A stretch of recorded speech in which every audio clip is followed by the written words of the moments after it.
fucking mariachi. He's like, pow, pow, pow. And he fucking finally runs out of bullets. You've seen Wanted, right? He's curving the bullet. Oh, Yeah, he was there trying you to. go. Yeah. But when he was shooting at Keith David, literally, like, if you look where Keith David was standing and the squib goes off, it was like right in the center. Yeah. And he just turns around and he's like, get out of here. Pow, kill you all. And that's after he destroyed everything because he knows at this point, I don't know, again, still who's who, what's what. Well, and at this point, we don't know. I mean, we can infer a few things from like the computer screen. We get some talk while they're on the looking at the ship or right after anyways. We don't know anything. Like, to me, automatically you think, well, he knows nobody can leave here. Or your assumption is He's going to have to make sure everybody dies because he doesn't know who, and it's going to be the world or us. But at the same time, if he was the thing, he would be the only person to survive. See, that's the weird part about it too, because technically I think he was the one that was always, he might have been the shadow. He might have been the first shadowy figure. Because you don't know that at this point. Right. He could have been the first one. But if you were the thing, would you know you were the thing? No, well, That's no, the because big you could question, definitely too. tell that like it takes a little time.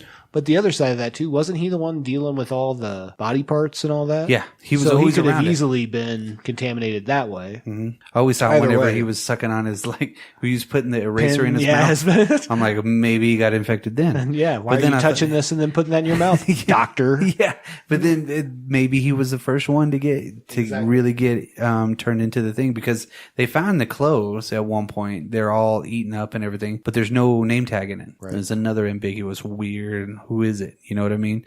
Who keeps throwing them dirty drawers in my trash can? You know, it's like, what the fuck? And then, you know, that's when Windows is kind of freaking out too. Windows is the radio operator, wears the sunglasses. He's the one freaking out. That's why you're reminding me of Windows today, because you're wearing the sunglasses.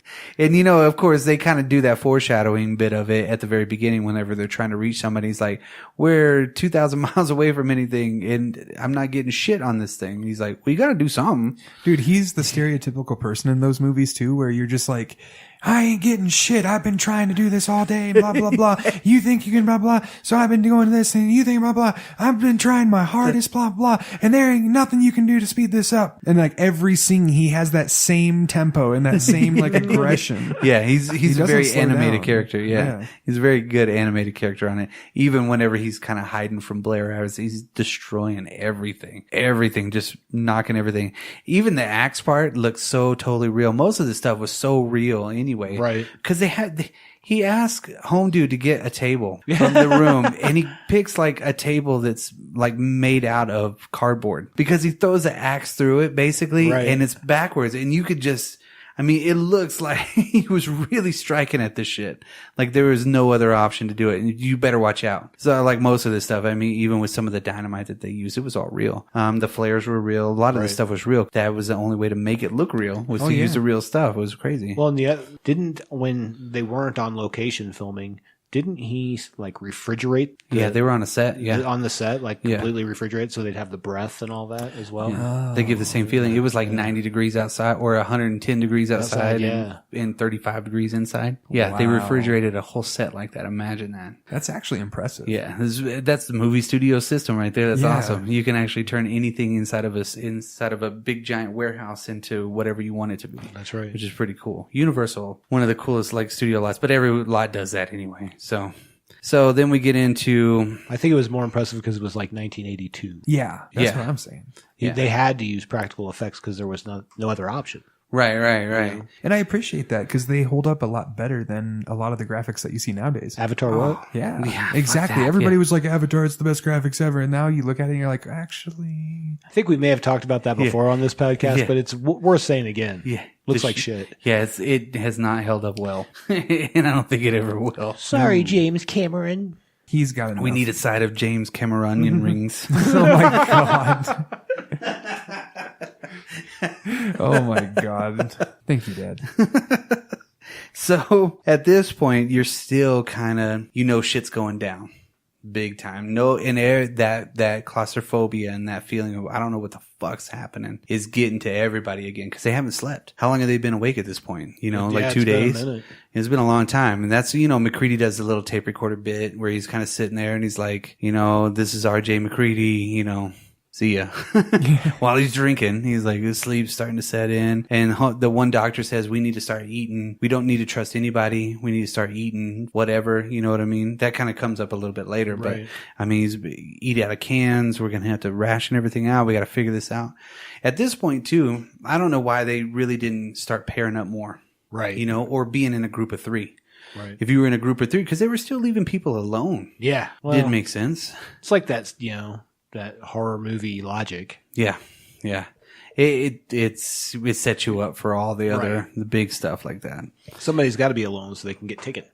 So, how else is it going to work, Brock? Well, yeah, this leads up to the next big dramatic spot, I think, too. You know, that little bitty pause in between, you know, and they kind of give you a little bit more of a breath before this next scene. And then the next scene is the one that really kicks your ass. So Norris, you remember whenever they asked Norris, hey, you seem like, cause Windows grabs the guns. Uh-huh. He's running and he goes to grab the fucking shotgun, and then fucking, home dude's there with his pistol. Right. He's like, maybe I'm not so level headed. Maybe you are, Norris. Maybe you should be the leader. And he's like, not feeling so well, fellas. Yeah, I don't really feel like I should be, I'm not really up to it right now. So you don't know if he knows that he's a thing, but he knows something is up at that point. And I actually thought that he was the one that the dog went in his room.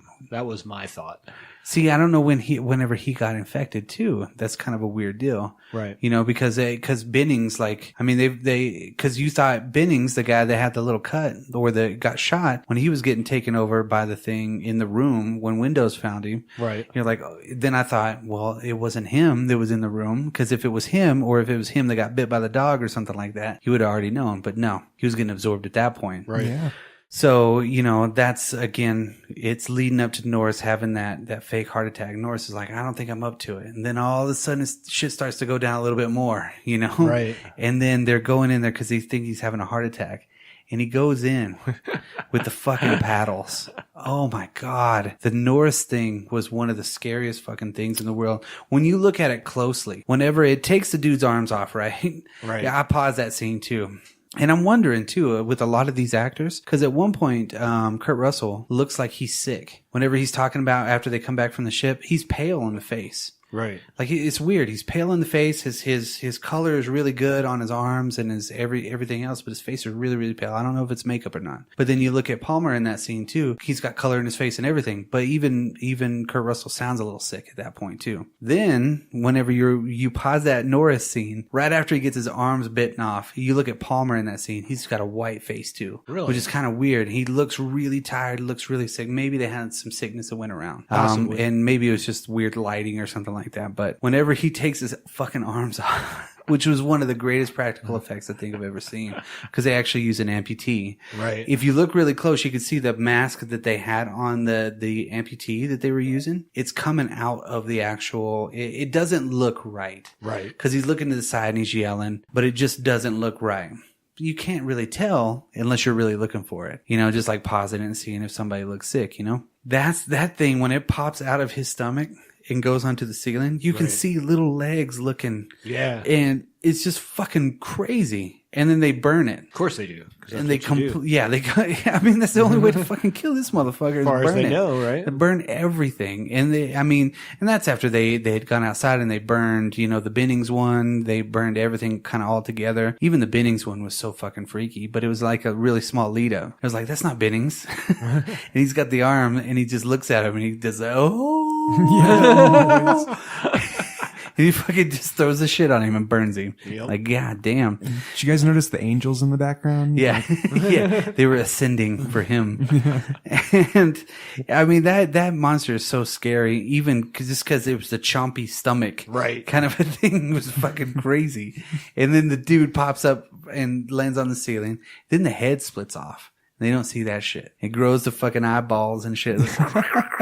And the fucking spider tentacles and starts hiding and shit, which is fucking freaky looking. That's where it's just, everything's off the rails at that point. There's no fucking coming back on that. And then, of course, in that scene, a lot of people almost died because of the chemicals that were in everything. Right. Which is nobody really knew. There was people under the stage, everything, and the fumes were so noxious that it wasn't the fire department there though? Yeah, everybody, yeah. And they were all kind of trained in that too, to be able to put that stuff out so they could actually use the fire extinguishers accurately. Right. And I mean, he even let, even in the movie too, he's like, let it burn for a little bit, you know, cause McCready's still kind of cold cause they left him out in the outside and, you know, they're all kind of freaking out about it. And he's got the dynamite and everything like that. But he's like, hold on. But what's cool about that scene too is when he starts turning into the thing and the thing kind of jumps on the ceiling and they're looking at it like, what the fuck? McCready's still standing there with the dynamite, making sure everybody gets out first. Yep. He's like, go. And he's just staring at it. Cause he knows he's got the weapon. He's doing his McCready. Yeah. His hero moment. Yeah. He's like, I'm here. Man of action. Don't fuck up. Yeah.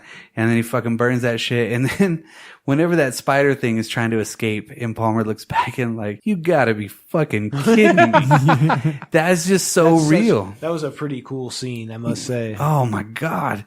It was just such a real, like everybody's still in disbelief because they don't know what the fuck is going on. Right. And that kind of leads them into knowing that this thing is going to try to live no matter what. Every piece of the thing is another thing. Right. It could become something else. Yeah. Like no matter what it is. I mean, even if it's assimilating a fucking pencil, you know, yeah, I mean, it's going to be something. It's got to be an animate object, not an inanimate object, but it's so freaking. That's when they come up with the blood test part of it. Right. Which it's just one thing after another at this point, which is kind of taking you up and up and up. I just think you can really kind of quantify the movie and the big gore vomit scenes in the first one, the dogs, second one, the Norris one, the third one, we're getting into the blood test scene, which is fucking crazy too. It was cool. Yeah. Oh my God. It was a great idea because they lost all the blood at that point. They didn't really know what was going on. He had to think of a quick test and he thought, you know, I noticed that this thing would run away from anything. So everything was part of the thing. Every cell was part of the thing. Right. You know, and every cell is its own individual thing. So then he comes up with that blood test to cut their fingers and which is fucking weird too, because Windows is a real dude, and that's right. After Clark gets killed, right? Because Clark's about to stab him with a goddamn scalpel. Yeah, he I shoots just want to him. check your blood sugar levels. And McCready's a fucking damn good cowboy shot too. You know what I mean? Doubt. He's like pow right Right off fucking the middle eyes. Yeah, right off the hip. You know what I mean? He's fucking quick draw McGraw. And then they have him all tied up on the bench and everything. And that whenever Palmer turns into the fucking thing too is fucking crazy. Like he jumps on the ceiling. It's like he's laying on the ceiling. Then he grabs Windows and chomps his head. And it looks so fun. It looks so funny and crazy at that part because that's like where they're like one of them's upside down on the other one, like at the head. Yeah. And he's just like flipping him up and his arms are moving. It looks like a Muppet and shit. Yeah. It looks fucking pretty crazy. But then he throws him against the wall and then he eventually burns him because his whole flamethrower is like, oh no. And they're like, do something. And that dude runs out into the snow and then he blows him up with the fucking dynamite, which I think that was real dynamite too. Really?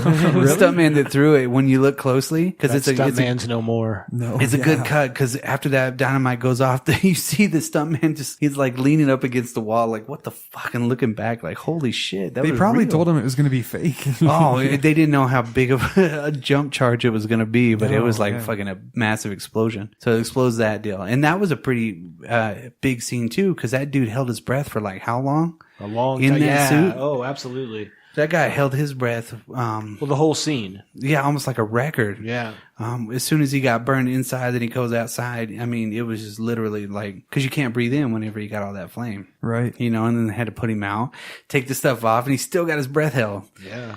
This crazy shit. Now, of course, and I like how every time they do a blood test on somebody, they figure out that they're real. You see them pick up another deal, and they all start standing and they're looking at the one dude that they're doing the blood test on. Right. They keep going through, and they find out Clark was real. They found out Dr. Copper was real. Everybody was real, and they're kind of getting get your pitchforks. yeah, and they get your blowtorch. Get your blowtorch. Well, there's like 3 of them. Yeah. Right? Well, no. Knowles had one kind of at the end, and then Childs had one. Yeah, Childs had one at the end. Yeah, so they both had their flamethrowers on their back. So then they finally find out who's who at that point. And that's when they go to visit Blair. Right. When they go out to see Blair, that's the crazy part too. Because they had put Blair out in an outbuilding. In McCready's shack. I thought he didn't want him in his shack. Because we could put him in your shack. No, yeah, he was in a different shack. Yeah, because he noticed there was an outbuilding or something. Yeah, he was in like their shop or some shit like that. And that's when you find out that whole time Wilford Brimley's been building a ship underground. Right. Which looks like Rick and Morty's ship too. Yeah, it just does. doesn't have the glass dome on it. You know what I mean? It needs it. Yeah. Yeah. It looks like Rick. It looked like Rick's ship.